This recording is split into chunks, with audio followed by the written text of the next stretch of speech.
Cordialis projektas susideda iš 4 dalių. Šiame vaizdo įraše pristatysime, kaip naudoti trečiuosius rezultatus, medžiagą sukurtą projekto metu. Šioje dalyje rasite 3 rezultatus - mokymo ir savęs įsivertinimo vadovus bei juos papildančius vaizdo įrašus. Nukeliavę į svetainę, visų pirma, pasirinkite norimą kalbą. Tai padaryti galite svetainės viršuje, dešinėje paspaudant norimos kalbos vėliavėlės. Tuomet, norėdami rasti trečiuosius projekto rezultatus, eikite į rezultatai ir spauskite ant virtualaus bendravimo ir skaitmeninių kompetencijų mokymas bei vertinimas blokelio. Atidarius matysite visą aprašymą ir metodus ir šiek tiek žemiau rezultatus. Pirmasis - mokymo vadovas. Šiame vadove skaitytojai sužinos, kaip organizuoti mokymus pagrįstus konkrečiais dalyvių bendravimo stebėjimais. Pagrindinis šio metodo ypatumas yra tas, kad jis grindžiamas vaizdo įrašų rinkimu ir analize, kuri yra pirmas žingsnis nustatant įgūdžius.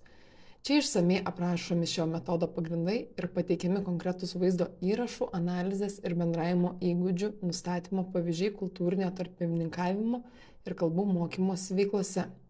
Antrasis - savęs vertinimo vadovas.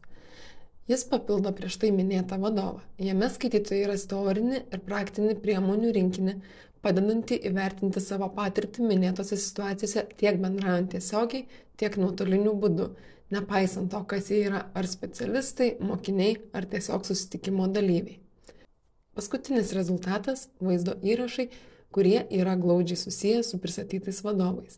Čia rasite 3 vaizdo įrašus, kurie pristato sąveikos įgūdžių svarbą projektų valdymui.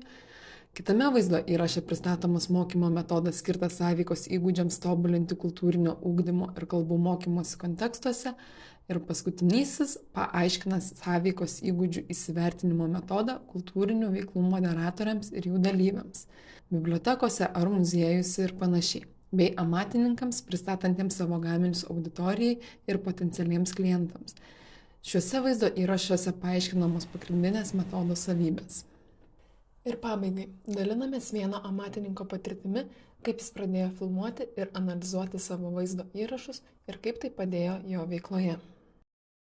Ir mes tada pradėjom tuos filmavimus ir tos, reiškia, susifilmuoji, parodai, ką nori, tada gauni tam tikrą klausimų formate, gauni tą visą grįžtamąjį ryšį, tada žinausi kitai serijai, kitam filmavimui, ką paruošti, kokius klausimus atsakyti.